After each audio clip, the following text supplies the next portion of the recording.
were at an event and this woman tried our food and later on approached me and said, "I loved your food. I really loved your fish ceviche." I was like, "No, we're vegan. We don't have any fish options." And she was shocked. She actually thought that our oyster mushroom cocktail or ceviche was an actual fish dish.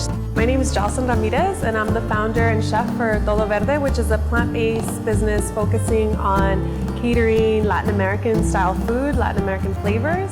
Growing up, I loved seafood. It's absolutely my favorite thing to eat. A lot of times my mom would either prepare or my grandmother would prepare ceviche.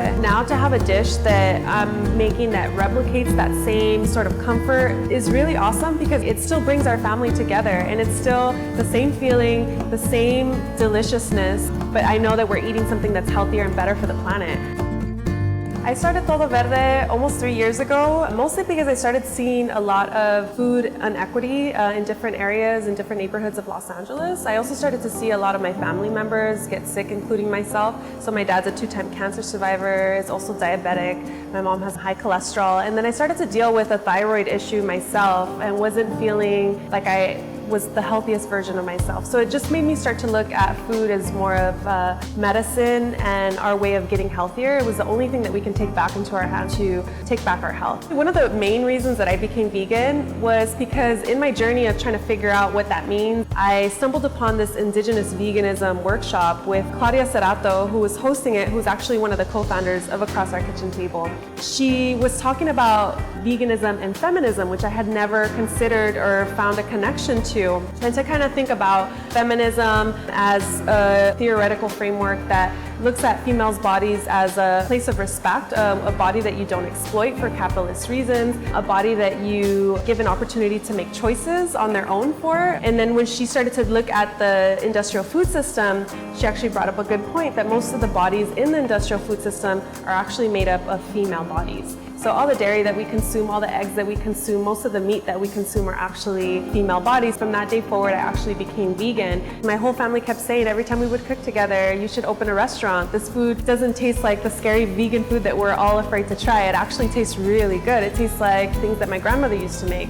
And then you also have some folks who are just kind of scared off by it. They think, oh, it's vegan. It's not going to be what I want to eat today. Like I'm going for the meat option or whatever. That's why we're really trying to make it the typical dishes that you tend to see in Latino neighborhoods so that people just feel like, okay, it's something that I can step towards because it's already what I am familiar with. It's actually moles and tacos and different things that look very familiar. Our most popular food items are definitely our mushrooms and mole. If you live in Los Angeles and you're looking for mole vegan style, it's pretty hard to come by. So we're providing this vegan option made with shredded oyster mushrooms that's really, really popular. And then we also do have a jackfruit carnita style or Ecuadorian like fritada style jackfruit, which we serve in tacos, and that's been really popular too because people actually see it and they think it's meat. Some of our most popular agua frescas are definitely our amorcito, which is a strawberry rose, chia, and maple syrup agua fresca. And then we do have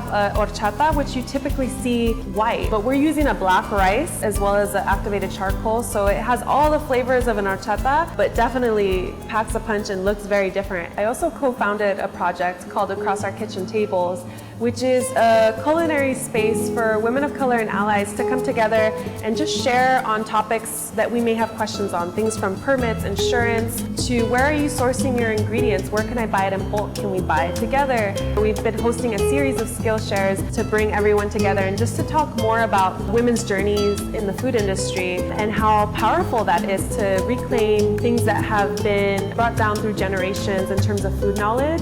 So I've had people who have come here, taken notes, and by that end of the week, they already have a permit all set up.